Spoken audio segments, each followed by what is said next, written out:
Class sixth very good morning to you all. आज हम आपका चैप्टर शुरू कर रहे हैं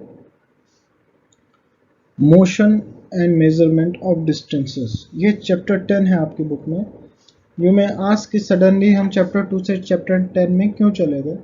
बेटा ये बुक आपकी साइंस की है और साइंस में 3 पार्ट होते हैं हमेशा, बायो, केमिस्ट्री एंड फिजिक्स। अब आप बड़े बच्चे हो गए हैं तो आप तीनों चीज़ें पढ़ेंगे साइंस के अंदर। साइंस जो बनती है तीनों चीज़ के मेल से बनती है, बायोलॉजी, केमिस्ट्री एंड फिजिक्स। पहले 2 चैप्टर आपके बायोलॉजी के थे, उसके बाद मैं आपका ये वाला जो चैप्टर ले रहा हूँ ये फिजिक्स से है, और अगला चैप्टर मैं कोई सा भी ले सकता हूँ वो केमिस्ट्री का होगा।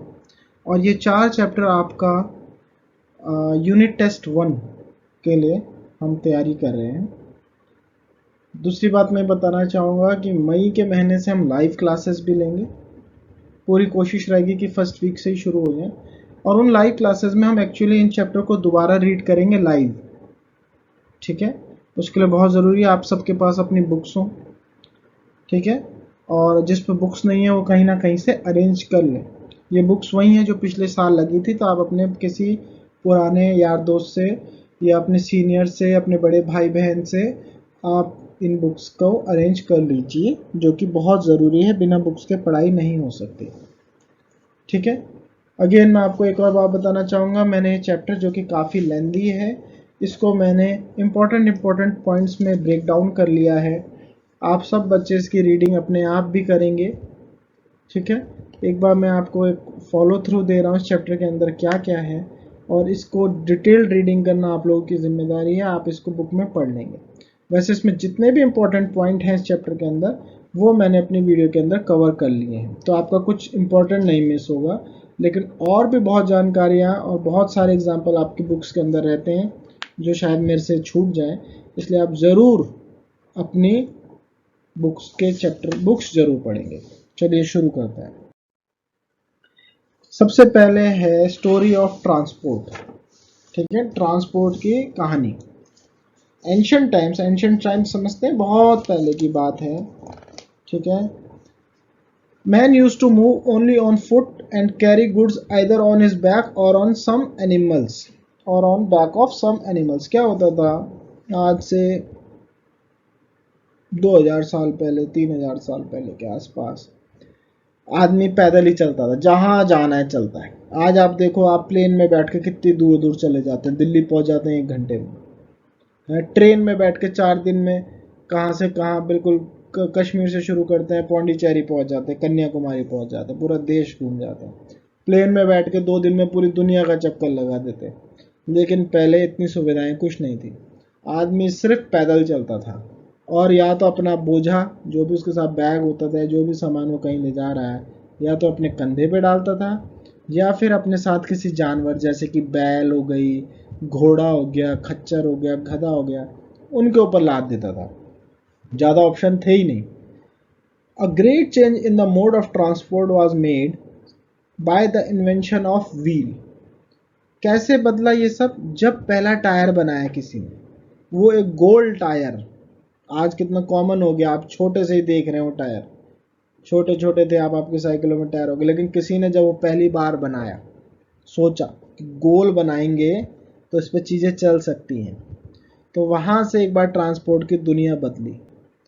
वहाँ से दुनिया ऐसी बदली कि अब जिस घोड़े के ऊपर बैठ के जाते थे, या जिस भैंस के ऊपर बैठ के जाते थे, या जिस बुल के ऊपर बैठ के जाते थे, अब उसमें पीछे कार्ट लगा दी, घोड़ा गाड़ी बन गई, बैल गाड़ी बन गए, और उस गाड़ी में अकेला नहीं, आप 4-4 लोगों को ढो पा रहे थे। ठीक है, आप 4-4 लोगों को भी ढो पा रहे थे, सामान भी आप ज़्यादा बढ़ गया, तो अब आप ज़्यादा सामान ज़्यादा दूरी तक ले जा पा रहे थे कम मेहनत करके। उसके बाद आए स्टीम इंजन।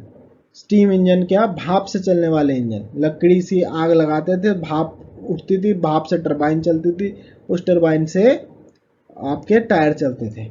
टरबाइन घूमती थी तो उससे टायर जुड़े होते थे, तो टायर भी चलने लग गए।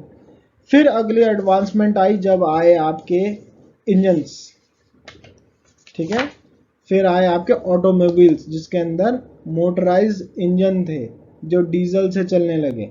ये तो बिल्कुल लेटेस्ट अभी की बात है, 200-300 साल के अंदर की। जब डीजल के आपके इंजन आ गए तो धीरे धीरे उसी इंजन पे एरोप्लेन जुड़ गया। तो सारी शुरुआत हुई एक व्हील से, एक गोल पहिए से सब शुरू हुआ, और उसके बाद टेक्नोलॉजी आती गई।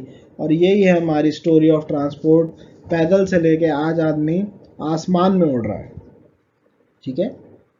अब क्योंकि अब वो ज़्यादा स्पीड से हम ट्रैवल कर सकते थे, इसका मतलब हम ज़्यादा डिस्टेंसेस कवर कर सकते थे। आज मेरे को अमेरिका जाना है तो मेरे को 20 घंटा भी नहीं लगेगा। और एक ज़माने में अगर मैं पैदल चलता तो 20 साल लग जाते। तो अब क्या हम ज़्यादा डिस्टेंसेस हम ट्रैवल कर सकते हैं। और आपके चैप्टर का नाम भी है motion and measurement of distances. तो इसलिए यहाँ पे आपको ट्रांसपोर्ट की कहानी सुनाई गई है, ताकि आप समझें कि अब हम लंबी डिस्टेंसेस दूरी तय कर सकते हैं। और जब दूरी तय कर सकते हैं तो आपसे कल कोई पूछ सकता है कि तुम वहाँ गए तो कैसे गए, कितनी देर लगी। ठीक है। तो फिर आया बेटा, क्या होता है, अभी कोई आपसे पूछता है कि आपने कभी कोई आपसे रास्ता पूछता है कि भैया वो कहाँ है, आप बताते हैं थोड़ा आगे चले जाओ वहाँ है। वो कहेगा कितने दूर है, आप कहते हैं 5 मिनट का रास्ता है, 5 मिनट का। सुना है आपने ये बातें, कहते हैं 5 मिनट का रास्ता है। ये बोलते 10 मिनट चलो पहुँच जाओगे। लेकिन अगर हो सकता है वो आदमी रेंग के जाए या भाग के जाए, और वो आपकी स्पीड से धीरे चलता हो, जितनी स्पीड आपको 5 मिनट लगते हैं, अगर वो आपसे तेज चलता होगा तो उसको तो 4 ही मिनट लगेंगे। तो आगे निकल जाएगा, तो 5 मिनट का वेट करेगा। और अगर आपसे धीरे चलता होगा तो उसको तो 5 मिनट में तो पहुंचेगा ही नहीं, वो पहले ही रुक जाएगा डेस्टिनेशन से पहले। तो ऐसी हरकतें, ऐसे जवाब देना, इसको कहते हैं नॉन स्टैंडर्ड मेजर्स। इनका कोई स्टैंडर्ड नहीं। स्टैंडर्ड मतलब सब अपने हिसाब से बोलते हैं। जैसे सपोज करिए कि मेरे को यहाँ से आईडीपीएल गेट जाने में, स्कूल से आईडीपीएल के गेट जाने में मुझे लगता है 2 मिनट। ठीक है। आप भाग के जाते हैं, आपको लगता है 1 मिनट। तो कोई मेरे से पूछेगा कि आईडीपीएल गेट कितना दूर है, मैं कहूँगा 2 मिनट। और आपसे पूछेगा, आप कहोगे 1 मिनट। तो गड़बड़ हो गई ना यहाँ पे।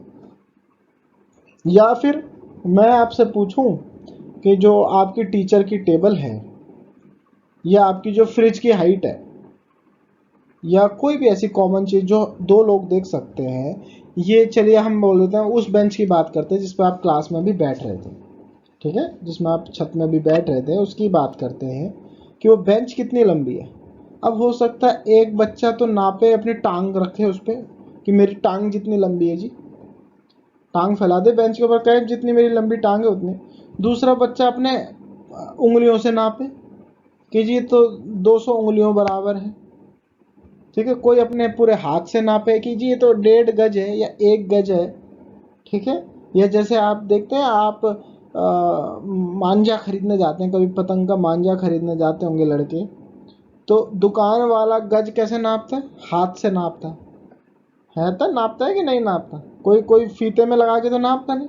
अरे भैया, अगर उसका हाथ लंबा हुआ तो हो सकता है 1 गज से लंबा हो उसका हाथ, और अगर उसका हाथ छोटा हुआ तो वो 1 गज से छोटा हो गया हाथ।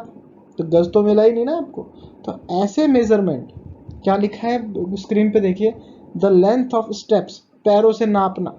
कई बार आप भी नापते हैं ना, एक के आगे एक कदम रखते हैं, देखते हैं कितने कदम दूर पे।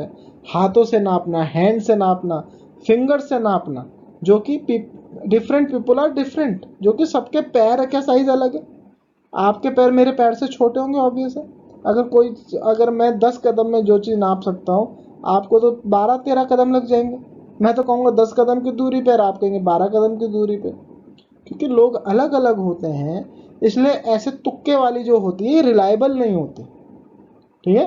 अगर कोई अंधे को रास्ता दिखाना पड़ जाए, चलिए हम तो देख रहे हैं, लेकिन अगर अंधा कहेगा आपसे कि दीवार कितनी दूर है, और आप कहोगे 12 कदम दूर है, लेकिन वो अगर 10 कदम पे चल गया तो 11वां कदम वो जैसे रखे वो दीवार पर टकरा जाएगा बेचारा। ठीक है। तो these are non standard measure. ये इनका कोई स्टैंडर्ड सेट नहीं हो रखा है, क्योंकि सबके हाथ अलग है, सबके पैर अलग है। तो these methods are called, therefore called, non standard measures. हाथों से नापना, पैरों से नापना, ठीक है, समय में टाइम बता देना, 5 मिनट का रास्ता, 2 मिनट का रास्ता, ये गलत है। इसके लिए क्या किया गया, स्टैंडर्ड मेजर्स बनाए गए। स्टैंडर्ड मेजर्स के लिए क्या हुआ, measures that are the same all over the world, मतलब जो इंडिया में है वही वहाँ अमेरिका में भी वही माना जाएगा। अगर 1 किलोमीटर यहाँ से लेके सिटी की दूरी बराबर होगी, इंडिया का 1 किलोमीटर और इंग्लैंड का 1 किलोमीटर बिल्कुल बराबर होगा। ठीक है, measures that are same all over the world are known as standard measures. ठीक है, in October 1960 the 12th general conference on weight and measures, इनकी कॉन्फ्रेंस चलती है वेट एंड मेजर डिपार्टमेंट की पूरी दुनिया के लिए। 1 किलो का वजन सुना होगा ना आपने, किसी ने तो माना होगा कि इतने वजन को हम 1 किलो बोलेंगे, किसी ने तो कहीं घोषित किया होगा। तो वो यही वेट एंड मेजर्स वाली जो सोसाइटी है, adopted the international system of units, इन्होंने पहली बार यूनिट्स का सिस्टम बनाया, वजन में, वेट में किलोग्राम में। ठीक है, वेट के लिए बनाया उन्होंने ग्राम, लंबाई के लिए बनाया उन्होंने मीटर। ठीक है, और पानी के लिए बनाया उन्होंने लीटर, लिक्विड के लिए बनाया उन्होंने लीटर। ठीक है, the system international units is the set of units to maintain uniformity all over the world. ये क्यों बनाया? ताकि अगर आप एक लीटर दूध ऋषिकेश में खरीदें और 1 लीटर दूध आप चाइना में जाके खरीदें तो आपको बराबर ही मिले। समझ गए? पूरी दुनिया में 1 लीटर का मतलब एक ही होगा। अब लेंथ की बात करें तो metre is the standard unit of length, और इसको कैसे रिप्रेजेंट किया जाता है? एम से। आप मैथ्स में जब मीटर का सवाल करते हैं तो आगे एम लिख देते हैं। ठीक है, 1 मीटर का स्केल दिखा रखा है आपको, 1 मीटर के 100 सेंटीमीटर के टुकड़े कर रखे हैं। ये जो एक एक लाइन दिखा रखी है बच्चों, ये अगर ये स्केल 1 मीटर का है तो ये जो बीच में हर 10 के सेटर अंदर 10 लाइनें आप गिन सकते हैं। ठीक है, तो ये सब हर लाइन कितने की है? हर लाइन 1 सेंटीमीटर की है, एक हर सेंटीमीटर बीच में, मतलब 1 मीटर के अंदर आप कहते हैं 100 centimetre. Each metre is divided into 100 equal division. सबसे पहले स्टैंडर्ड वालों ने, जिन्होंने स्टैंडर्ड सेट किया, उन्होंने 1 मीटर घोषित किया और उसके 100 टुकड़े किए, और जितना 100 इक्वल जो टुकड़े आए उसको बोला गया सेंटीमीटर। फिर हर सेंटीमीटर के 10 टुकड़े किए गए, उसको बोला गया मिलीमीटर, उसको हम बोलते हैं mm, सेंटीमीटर को बोलते हैं cm। तो मतलब 1 मीटर के अंदर आते हैं 100 सेंटीमीटर और 1 सेंटीमीटर के आते हैं 100 मिलीमीटर। और इसी तरह लार्ज डिस्टेंसेस जब नापनी हो तो फिर आपका मीटर यूनिट ठीक नहीं है, क्योंकि 1 किलोमीटर के अंदर 1000 है। अगर आपको कभी 200 किलोमीटर जाना पड़ेगा तो 200,000 हो जाएंगे, लगभग 20 लाख मीटर। ठीक है, तो फिर आप कैसे बताएंगे? आप तो बहुत कंफ्यूजिंग हो जाएंगे ना, इतनी बड़ा बड़ा हम अगर यूनिट यूज़ करेंगे कि भैया 20 लाख मीटर चले जाओ, तो यहाँ से सुनने में ही डर लग जाएगा कि कितना जाना पड़ेगा 20 लाख मीटर।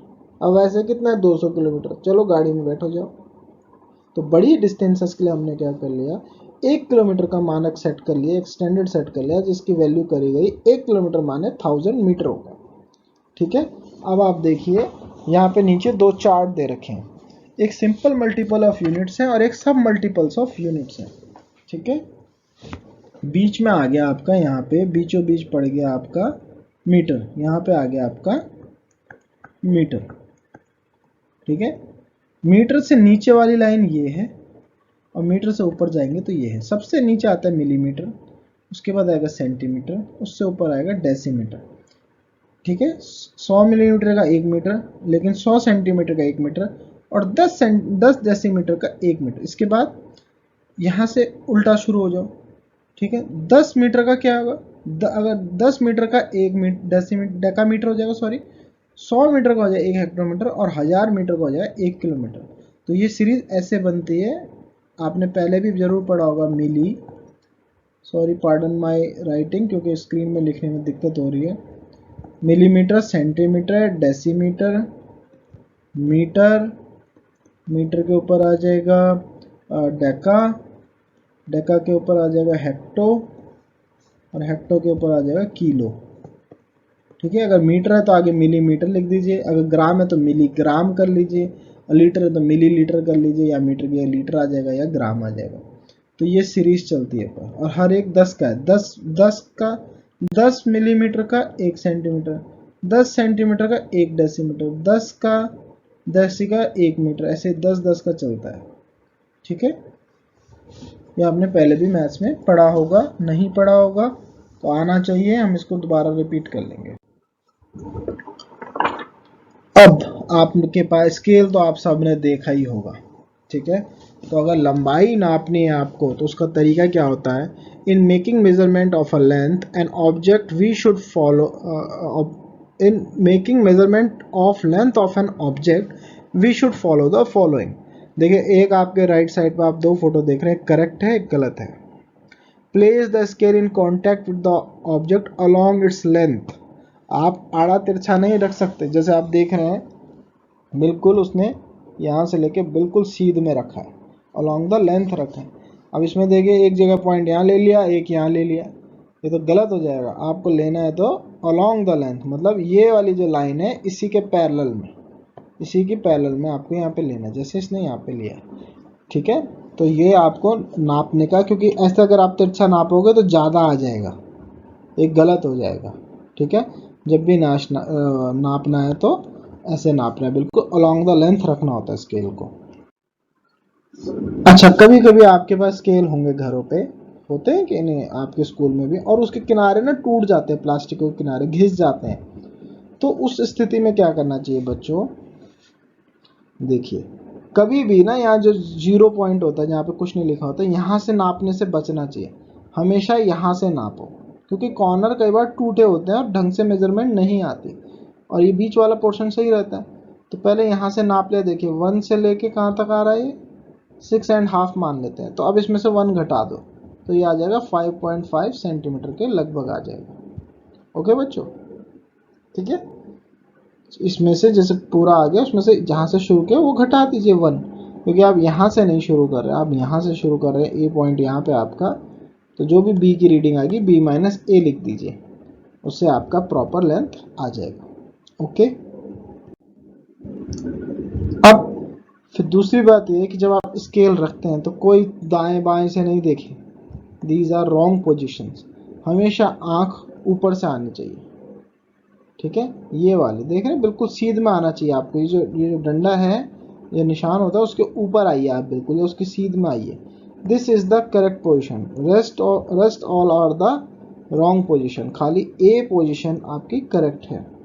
आप इस फिगर को ध्यान से देखिए, कई बार क्या होता है कि आप फिजिकली टच नहीं कर पाते इन चीज़ों को, और अगर दाएं से देखते तो आपको लगता है हो सही जगह पे, लेकिन गलत हो जाता है, ठीक है। इसलिए हमेशा अच्छी हैबिट डालिए और बिल्कुल उसके ऊपर पोजीशन लाइए, ताकि आप प्रॉपर रीडिंग ले सकें स्केल की। अब एक टॉपिक आता है आपका लीस्ट काउंट। लीस्ट काउंट क्या होता है बेटा, स्केल जो होता है, एक नॉर्मल जो आपके पास स्केल है आप निकाल कर देख सकते हैं, उसमें सेंटीमीटर मिलीमीटर मार्क्स किए रहते हैं। With the scale of this kind, इस तरह के स्केल से we can measure correctly up to 1 millimetre, मतलब हम ऐसा नहीं कि 1 से 4 तक ही नाप पाए, बिल्कुल अगर वो आपका, जैसे ये देखिए यहाँ पे है ना 7 पे आ रहा है, अगर थोड़ा यहाँ पे आगे होता तो हम इसको काउंट करते 1 2 पे है भाई, ये 7.2 सेंटीमीटर हो जाता, मतलब हम कहाँ तक नाप सकते हैं, 1/10 ऑफ अ सेंटीमीटर तक नाप सकते हैं। हम खाली लिमिटेड नहीं है कि यहाँ से यहीं तक ही नाप पा रहे हैं और हमें पता ही नहीं लग रहा आगे क्या है।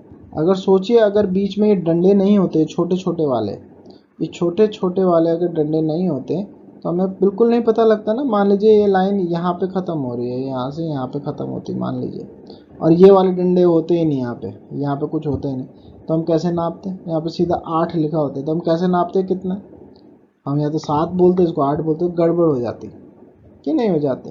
तो इसलिए मिलीमीटर क्या करते हैं, हमको एक लीस्ट काउंट देते हैं। अभी हो सकता है मिलीमीटर के बीच में फंसता हो, लेकिन उतना बारीक हम नहीं नाप सकते आंखों से, तो इसलिए लीस्ट काउंट होता है वो चीज़ जहाँ पे हम मिनिमम उसको नाप सकते हैं। तो ऐसे स्केलों में जो आपके बॉक्सेस में है ही, that is 1/10 of a centimetre तक हम उसको नाप सकते हैं। एक टॉपिक आता है आपका अगला, measuring of a curved line. कई बार क्या होता है, लाइन घूमी हुई होती है, गोल गोल होती है, उसको कैसे नापेंगे, तो उसका तरीका होता है, सपोज ये लाइन खींची थी, नीचे वाली लाइन जो है, ये नीचे वाली लाइन ये लाइन है, तो हमने क्या किया, इसके इस कोने पे एक धागा रखा, ये जैसे बच्चे ने रखा, और बिल्कुल उसके ऊपर ट्रेस करना है धागे को, ठीक है, पकड़ पकड़ के सरकाते जाना है यहाँ तक। और फिर इसको पकड़ के यहाँ से भी पकड़ा, यहाँ से भी पकड़ा और खींच दिया और खींच के रखा स्केल पे यहाँ से यहाँ तक, और तब नापा कि ये कितना लंबा है। तो इस तरीके से अगर कभी हमें किसी दिन कर्व्ड लाइन या ऐसी चीज़ को नापना पड़ जाए जिसको हम स्केल से नहीं नाप सकते क्योंकि वो बिल्कुल सीधी नहीं है, तो हमको यूज़ करना चाहिए थ्रेड। ठीक है, और थ्रेड यूज़ करने के बाद हम उसको स्केल, थ्रेड को सीधा करके स्केल पे रख के नाप सकते हैं। अब ये तो थे डिस्टेंसेस के टॉपिक। अब आगे आपका मोशन। मोशन किसको कहते हैं, इसकी डेफिनेशन क्या है? It is a state of objects in which they are moving, that is they are changing their place with the changing time. देखिए कौन सी स्टेट हो गई? स्टेट माने दशा। स्टेट को कहते हैं बेटा हिंदी में दशा। कौन सी दशा में है ऑब्जेक्ट? जब वो चल रहे हैं, मूव कर रहे हैं किसी भी डायरेक्शन में, ऊपर नीचे जा सकते हैं, दाएं बाएं जा सकते हैं, आगे पीछे जा सकते हैं, लेकिन मेन बात क्या है, वो अपनी जगह बदल रहे हैं। कब? जैसे जैसे टाइम बढ़ रहा है, टाइम तो बढ़ता ही रहता है ना, हर समय सेकंड चलता रहता है, घड़ी तो रुकती नहीं है कभी। तो जैसे जैसे टाइम चेंज हो रहा है उस हिसाब से उनकी जगह बदल रही है। ठीक है, सपोज आपने एक बॉल फेंकी, आपने यहाँ खड़े थे आप, ये पहलवान जी आप खड़े हैं, आपने बॉल, अभी बॉल यहाँ पे है इस सेकंड, पहले सेकंड में, फर्स्ट सेकंड पे यहाँ पे, जैसे ही दूसरा सेकंड लगा यहाँ पे पहुँच गई बॉल, तीसरा सेकंड लगा यहाँ टप्पा खा गई ग्राउंड पे, चौथा लगा तो यहाँ से उछल के यहाँ पहुँच गई, पांचवा लगा तो और ऊपर गए, छठा में फिर नीचे आने लग गई, फिर सातवें में यहाँ से लुढ़क लुढ़क के आगे जाने लगी। जैसे जैसे सेकंड चेंज होंगे तब तक, जब तक वो यहाँ से लेके चल रही है और जहाँ लास्ट पोजीशन जहाँ तक वो रुकती नहीं है, जब तक वो रुकती नहीं है, मतलब जब तक वो रुकी हुई थी आपके हाथ में से लेके जब तक वो हवा में चल गई, इस यहाँ से यहाँ इस पीरियड को हम कहेंगे, इस पीरियड में ball was in motion. Ball was in motion क्यों? क्योंकि वो समय के साथ अपनी पोजीशन चेंज कर रही थी। दिस इज कॉल्ड मोशन, याद रखिए। It is a state, state माने दशा, हम कहते हैं कैसी दशा हो गई भाई तेरी। It is a state of object, object क्या है यहाँ पे? बॉल है एक object, in which they are moving, क्या कर रहे हैं? मूव कर रहे हैं, that is they are changing their place, देखो एक बार यहाँ विद द चेंजिंग टाइम, जैसे जैसे टाइम बदल रहा है, जैसे जैसे टाइम बढ़ रहा है, वैसे वैसे वो अपनी पोजीशन भी चेंज कर रही है। अब दूसरा है, एक था मोशन, दूसरा क्या? रेस्ट। रेस्ट क्या होता है? रेस्ट में ऑब्जेक्ट स्टेशनरी रहता है। स्टेशनरी मतलब जो बस रखी है तो रखी है, हिल नहीं रही, which are not in motion. तो रेस्ट, उस रेस्ट पोजीशन पे उनको कहेंगे जो मोशन पे नहीं हो। दैट इज कि टाइम तो चेंज हो रहा है, क्योंकि टाइम तो किसी के लिए रुकेगा नहीं। सपोज ये टेबल है, आपने इस पर किताब रख दी, जैसे कि आप रख ही देते हैं, अब फिर आप पढ़ते तो है नहीं, तो किताब वहीं पढ़ी। अब टाइम तो बढ़ रहा है, 1 सेकेंड, 2 सेकेंड, थर्ड 3 सेकेंड, 4 5 6 7, लेकिन किताब पे तो भैया आपने ध्यान दिया नहीं, किताब तो वहीं रह गई। ठीक है, तो क्योंकि टाइम तो बदलता है, टाइम तो हमेशा ही चलता है बेटा। जो हम कहते हैं हिंदी में कि टाइम कभी रुकता नहीं है किसी के लिए, टाइम तो बढ़ ही रहा है, लेकिन किताब नहीं बढ़ी है आपकी, किताब तो आपकी वहीं टेबल पे ही रह गई। तो हम कहेंगे this book is in stationary, this book is stationary. ठीक है, मतलब वहीं पे रेस्टिंग पोजीशन पे है वो, स्टेशन एक ही जगह पे स्टेशन है वो। ओके बेटा, तो ये फर्क होता है रेस्टिंग पोजीशन और मोशन के अंदर। ठीक है, मोशन में चीजें मूव कर रही होती हैं। Got it? आगे बढ़ते हैं। एक आ गया बेटा रेक्टिलिनियर मोशन। ध्यान से सुनिए मैंने क्या कहा, rectilinear motion. When objects change their position with time along a straight line, this type of motion is called rectilinear motion. Rectilinear motion उस मोशन को कहा जाता है कि जब जो ऑब्जेक्ट चेंज तो हो रहा है, मोशन तो है ही, सीधी बात है। मोशन का मतलब क्या? चल रहा है। जैसे आपने एक बॉल जमीन पे फिसला दी, तो आपने देखा बॉल स्ट्रेट ही जाती है हमेशा। जब तक बॉल स्ट्रेट जाएगी, एक ही लाइन में बढ़ रही है आगे। अगर बॉल स्ट्रेट जा रही है तो की बात हो रही है, घूम जाए तो बात नहीं हो रही। अगर कोई चीज बिल्कुल सीधा ही चल रही है तो उस मोशन को हम कहेंगे क्या? Rectilinear motion. कब? Object change their position, change तो करेगा ही पोजीशन, क्योंकि ये क्या है बेटा? मोशन तो हो रहा है तो चेंज तो करेगा ही पोजीशन अपने, विद टाइम करेगा। लेकिन साथ में क्या जुड़ गया, अलोंग अ स्ट्रेट लाइन। बस मोशन का तो लॉजिक तो है, जब मोशन है तो चेंज करेगी अपनी पोजीशन, टाइम के साथ चेंज करेगी, लेकिन कहाँ चेंज करी, एक स्ट्रेट लाइन में। ठीक है, अपने आप कुछ ले लीजिए, जैसे बॉल ले लीजिए और उसे बिल्कुल सीधा फेंकिए, अगर वो एक ही सीध में, सॉरी ये सीधा नहीं बन रहा है, अगर एक ही सीध में जाती है, समय के साथ बढ़ तो रही है लेकिन एक ही सीधाई में, और इसी सीध में जाती जाएगी, तो इस मोशन को हम कहेंगे रेक्टिलिनियर मोशन। हालांकि ऐसे मोशन ज़्यादा देखने को नहीं मिलते, लेकिन जैसे ट्रेन है, ट्रेन अपनी सीधी दिशा में चलती है, लेकिन ट्रेन में भी कहीं ना कहीं कर्व आ ही जाते हैं, आते हैं कि नहीं, पटरी भी घूमती है, लेकिन जब तक वो, जिस समय वो एक बिल्कुल स्ट्रेट पटरी में चल रही है, उस समय हम उसको कहेंगे कि वो रेक्टिलिनियर मोशन है। दूसरा आ जाता है बेटा सर्कुलर मोशन। ठीक है, सर्कुलर मोशन, सर्कुलर मोशन आपने बहुत देखे होंगे, अपने सर के ऊपर देखिए पंखा लगा होगा। ठीक है, अब आप अपने पंखे की एक फर्स्ट की स्पीड में ले आइए आप अपने पंखे को, ताकि आपका ब्लेड बिल्कुल धीरे हो जाए और आप आराम से देख सकें। अब आप एक ब्लेड को नोटिस करिए। ठीक है, आपने खाली एक ब्लेड को नोटिस किया, खाली एक ब्लेड को, और उसी पे नज़र रखिए। उस ब्लेड को देखिए, वो एक जगह से शुरू हो रही है और समय के साथ क्या अपनी पोजीशन चेंज कर रहा है कि नहीं, घूम रहा है ना, एक तरफ से दूसरी तरफ को घूम रहा है और वापस वहीं आ जा रहा है। तो हो क्या रहा है कि ऑब्जेक्ट अपनी पोजीशन तो बदल रहा है। ठीक है, हम खाली ब्लेड की टिप की बात कर रहे हैं, खाली ब्लेड की।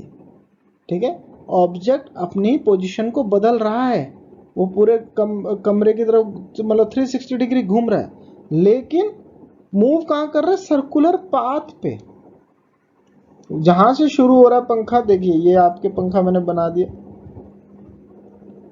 यहाँ से शुरू हुआ ये ब्लेड, फिर थोड़ी देर में यहाँ मिलेगा, थोड़ी देर में यहाँ पहुँचेगा, मतलब ये सारे ही घूमेंगे, तो यहाँ से घूमता घूमता घूमता ये वापस यहीं आ जाएगा, फिर यहीं घूमता रहेगा।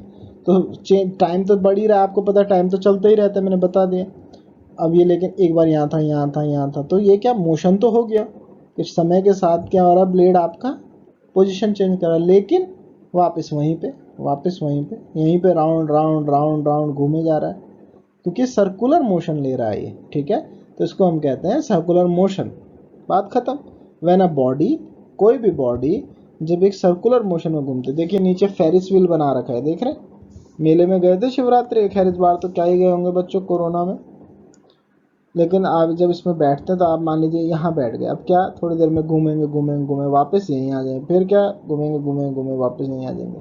तो ऐसी स्टेट में जब आप इसमें बैठे होते तो आप कह सकते हैं कि मैं सर्कुलर मोशन में हूँ, क्योंकि आप बार बार एक सर्कुलर पाथ में ही मोशन कर रहे हैं। ठीक है, आपने कभी लंगड़ फेंका, लंगड़, वो पतंग उतारने के लिए कुछ बच्चों ने, जरूर शरारती बच्चों ने लंगड़ फेंका होगा, जब उसे घुमाते हैं हाथ से, धागे पे कोई चीज़ बांध दीजिए और हाथ से घुमाइए तो वहीं वहीं घूमती रहती है, उसको कहते हैं circular motion. Blade of the electric fan, उसको कहते हैं सर्कुलर मोशन। घड़ी को देखिए, घड़ी की सुई, उसकी टिप देखिए, बार बार वहीं घूमे जा रही है, वहीं घूमे जा रही है, वहीं घूमे जा रही है, लेकिन घूम रही है, मोशन में है लेकिन सर्कुलर मोशन में है। ठीक है, ये देखिए नीचे कोहलू का बैल, ये कोहलू का बैल कहते हैं, बीच में बांध दिया जाता है, यहाँ से यहाँ पे बहुत बड़ा पत्थर होता है, यहाँ पे डाल देते हैं बीज वगैरह, तो ये पत्थर को घसीटता हुआ यहीं घूमता रहता है बेचारा, कोहलू की बैल की तरह। ठीक है, तब इसके नीचे दाने होते हैं, तो उसको ये पत्थर पिचका पिचका के खूब ऑयल निकलता है इससे, या फिर आटा पिस जाता है। दूसरा होता है रोटेशनल मोशन। फोटो लगाते ही आप समझ गए होंगे रोटेशनल मोशन की क्या बात हो रही है। लट्टू खेला है कभी, लट्टू से कहाँ खेला है, आप तो फ़ोन पे ही चिपके रहता है, आपने कुछ नहीं खेला। लेकिन अपनी मम्मी से पूछेगा, अपने पापा से पूछेगा, उन्होंने बहुत खेला है, मैंने भी खूब खेला है लट्टू से। खिलौने ही नहीं होते थे, लट्टू ही बढ़िया खिलौना होता था। रोटेशनल मोशन क्या होता है, जैसे आपकी अर्थ है, पता तो होगा आपको अर्थ क्या है, उसका एक एक्सिस होता है, या नॉर्थ पोल होता है या साउथ पोल होता है कि नहीं होता, इसको जो सेंट्रल लाइन जाती है इसको हम कहते हैं एक्सिस। वैसे इस लट्टू को देखिए, ये आपकी एक्सिस है। ठीक है, अब ये लट्टू घूम तो रहा है, अर्थ भी आपकी घूमती रहती है, आपको पता है दिन रात होता रहता है कि नहीं, और ये लट्टू देखिए ऐसे यहाँ से ऐसे ऐसे करके ये घूम रहा है, लेकिन वहीं पे खड़ा है, खड़ा क्या वहीं पे। तो क्या हो रहा है, motion in which whole body moves about an axis, इसमें पोजीशन चेंज नहीं हो रही है, लेकिन पूरी बॉडी घूम रही है अपने एक्सिस पे, पोजीशन टोटल टोटल इसकी कोई पोजीशन चेंज, लट्टू एक ही जगह पे घूम रहा है जहाँ पे है वो, लेकिन उसकी खुद की बॉडी अपने एक्सिस के इर्द गिर्द घूम रही, जैसे हमारी अर्थ। ठीक है, खैर अर्थ का अभी यहाँ पे एग्जांपल नहीं लेते, आप लट्टू पे ही फोकस रखिए अर्थ का, क्योंकि आगे भी काम आएगा अर्थ को समझाने में। तो लट्टू में क्या हो रहा है, ये अपनी जो एक्सिस है इसका कलर बदल लेते हैं। ये एक्सिस, ये येलो वाला है, बिल्कुल सेंटर पे पार्ट करता है ये ऐसे, इसके इर्द गिर्द क्या कर रहा है लट्टू, घूम रहा है घूम रहा है घूम रहा है घूम रहा है ऐसे। ठीक है, तो ओवरऑल लट्टू अपनी एक ही जगह पे है, लट्टू नहीं सरक रहा, उसकी पोजीशन मूव नहीं हो रही, लेकिन उसकी जो बॉडी है वो अपने एक्सिस के इर्द गिर्द घूम रही। तो ऐसे मोशन को हम कहते हैं बच्चों rotational motion, motion in which a whole body moves about an axis, moves about an axis, that is called rotational। ठीक है, जब एक ही जगह पे घूमे लेकिन एक्सिस पे नहीं घूमे तो ये तो सर्कुलर, और जब बॉडी कहीं मूव नहीं कर रही है एक ही जगह पे खड़ी है लेकिन बॉडी फिर भी घूम रही है, खुद वो घूम रहा है अपनी एक्सिस पे, that is called rotational motion. अब आ गया periodic motion, very important, very important periodic motion. आपने पीरियोडिक मोशन कहाँ देखा हो? किसी के घर में वाली बेल है पेंडुलम वाली, पेंडुलम वाली बेल है, जैसे ऐसा घड़ी रहती है, ठीक है, और नीचे एक ऐसा ये बेल सा लगा रहता है, यहाँ लकड़ी का ढांचा होता है, और ये कभी इधर फिर इधर, टक टक टक टक टक, या देखी हो आपने कभी, कभी इधर ऐसे घूमती रहती है। तो ये क्या होता है, मोशन, ध्यान से पढ़िए, motion in which an object, object क्या है ये पेंडुलम, इसको क्या बोलते हैं बेटा, पेंडुलम, पेंडुलम, ठीक है, इसको बोलते हैं पेंडुलम। ऑब्जेक्ट क्या है यहाँ पे, ऑब्जेक्ट की जगह आप समझिएगा पेंडुलम। मोशन अब यहाँ पढ़ते हैं, motion in which an object repeat it's motion, ये रिपीटेड करता है ना, यहाँ से यहाँ, यहाँ से यहाँ, after a fixed interval time. ठीक है, एक ही टाइम फिक्स्ड क्या है, 1 सेकेंड, 1 सेकेंड में यहाँ, फिर यहाँ, फिर यहाँ, फिर यहाँ, फिर यहाँ, फिर यहाँ, फिर यहाँ, फिर यहाँ, it's called periodic motion. Periodic motion, period जैसे हम बोलते हैं ना, पीरियड लग गया आपका, पीरियड बराबर होते हैं ना स्कूल में आपके, 35 मिनट्स के होते हैं, 45 मिनट्स के होते हैं, 50 मिनट, सारे पीरियड बराबर होते हैं, इसलिए उनको पीरियड बोला जाता है, और कोई वजह नहीं है उसको पीरियड बोलने की, क्योंकि वो पीरियड होता है कि इतने पीरियड तक आप पढ़ेंगे, और बराबर पीरियड होता है, इसलिए उनका नाम है पीरियड बोलते हैं कि कौन सा पीरियड लगा आपका। ठीक है बेटा, तो motion in which an object repeats it's motion after a fixed, इसमें याद रखिए इंपॉर्टेंट पार्शन है, फिक्स्ड टाइम में ही मोशन उतना ही होना चाहिए जितना हो रहा है, टाइम भी फिक्स्ड है, ऐसा नहीं कि इधर तो चला गया जी 3 सेकंड और यहाँ से घुमाया 2 सेकंड, नहीं, यहाँ से यहाँ, ये पूरे में हर बार 5 सेकंड लगना है, ऐसा नहीं कि एक बार तो लग गया 5 सेकंड और अगले राउंड में लग गया 6 सेकंड और फिर थोड़ी देर में 10 सेकंड में यहाँ से, नहीं, अगर टोटल 5 सेकंड है तो 5 सेकंड में ही बार बार हर राउंड इसका 5 सेकंड में ही होगा। देखिए एग्जांपल में दे भी रखा है, ऑसिलेशन ऑफ एन पेंडुलम, इस मोशन को बोलते हैं ऑसिलेशन। और मोशन ऑफ अ स्विंग, कभी झूला झूले आप, रस्सी वाला झूला, कभी पेड़ पे लटका या घर पे लटकाया हो, या आपने जन्माष्टमी में देखा होगा झूला, झूले को अगर खींचो तो जुम जुम जुम ऑसिलेशन करता ही रहता है, करता ही रहता है, करता ही रहता है, लेकिन थोड़ी देर में झूला रुक जाता है धीरे धीरे, लेकिन अगर वो बराबर चलता रहे झूला ऐसे ही आगे पीछे तो उसको हम कहेंगे पीरियोडिक मोशन पे है। घंटी देखिए नीचे एग्जांपल, मंदिर में घंटी, ठीक है। अब कॉम्बिनेशन ऑफ 2 और मोर टाइप ऑफ मोशन, अभी कई बार क्या होता है, आपने 2-4 मोशंस तो पढ़ लिए हैं, जैसे आपने पढ़ लिया रेक्टिलिनियर मोशन, पीरियोडिक मोशन, ठीक है, और सर्कुलर मोशन। अब कई बार क्या होगा कि ये मोशन आपस में, अभी तो एक ही लग रहा है, 2 लग जाएंगे। सबसे सिंपल एग्जांपल आपके मुंह के आगे है, देखिए यहाँ पे 2 मोशन लग रहे हैं आपके, ठीक है। एक तो लग रहा है आपका रोटेशनल मोशन, जब अर्थ अपनी ही एक्सिस पे घूम रही है, ऐसे घूम रही है कि नहीं घूम रही अर्थ, ठीक है। वो लट्टू वाला मोशन लग रहा है कि नहीं लग रहा है, यहाँ पे लट्टू वाला, ठीक है। यहीं पे अर्थ क्या कर रही है, अपनी धुरी पे घूम रही है, अर्थ ऐसे होती है ना, और यहाँ ऐसी घूमती रहती है, ऐसे तो घूम ही रही है, एक मोशन तो ये हो गया। और दूसरा हो गया बेटा जी आपका पंखे वाला मोशन, यहाँ से यहाँ, जैसे पंखा है, मान लो ये पंखा है सन की जगह, यहाँ पे ब्लेड है, वो घूम के यहाँ से, तो अर्थ भी यूं भी मूव करती है, बराबर मूव करती है, उसी पाथ पे बार बार मूव कर रही है करोड़ों करोड़ों साल से, और अपने आप में भी घूम रही है। तो दो मोशन एक साथ हो गया। एक एक को हम कहते हैं अर्थ का रिवॉल्यूशन। और रिवॉल्यूशन क्या होता है, जब वो सन का एक चक्कर लगाती है। और रोटेशन क्या होता है, जब वो अपनी एक्सिस पे घूमती है, जैसे दिन और रात होते हैं। और रेवोल्यूशन से क्या होते हैं, सीजन्स आते हैं। रेवोल्यूशन से अर्थ के सीजन्स आते हैं, सर्दी गर्मी बारिश, ठीक है। और रोटेशन से अर्थ के दिन और रात होते हैं। पढ़ लेते हैं एक बार। In some situation the motion of an object में बी अ कॉम्बिनेशन होगा ऑफ टू और मोर, टू से भी ज्यादा हो सकते हैं भाई, ठीक है, of more previous mention types of motion. Example और मैं बताता हूँ, जैसे हमने बॉल फेंकी थी, बॉल यहाँ से फेंकी, यहाँ तक गई लुढ़कते हुए। अब बॉल देखिए लीनियर मोशन में तो है ही, सीधी सीधी, लेकिन जब बॉल फेंकी तो ये एक्सिस हो गया बॉल का, और इसी पे तो घूम के जाएगी एक ही एक्सिस पे। तो इसमें भी दो मोशन हो गए आपके, एक तो लट्टू वाला लग गया एक्सिस वाला मोशन, ठीक है, और दूसरा क्या हो गया, लीनियर मोशन में तो वो थी, पहले से ही थी वो लीनियर मोशन में, जहां से हमने बात शुरू करी थी। तो एग्जाम्पल में भी दे रखा, motion of a ball on the ground, here ball is rotating about an axis but axis itself is moving along a straight line. Axis के अलोंग तो वो घूम ही रही है, लेकिन एक्सिस खुद कहाँ घूम रहा है, ये एक्सिस भी एक स्ट्रेट लाइन के साथ चल रहा है। तो इससे क्या निकला, आपको ये पता लगा कि ये एक साथ दो मोशन में है चीज। ओके बच्चों, ठीक है, आगे चलते हैं। और मोशन ऑफ द अर्थ, एक तो मैंने आपको पहले बता दिया, और एक motion of the ball on ground. ठीक है बच्चों, आपका अभी चैप्टर खत्म होता है, काफी लंबी क्लास बन गई। Thank you for listening.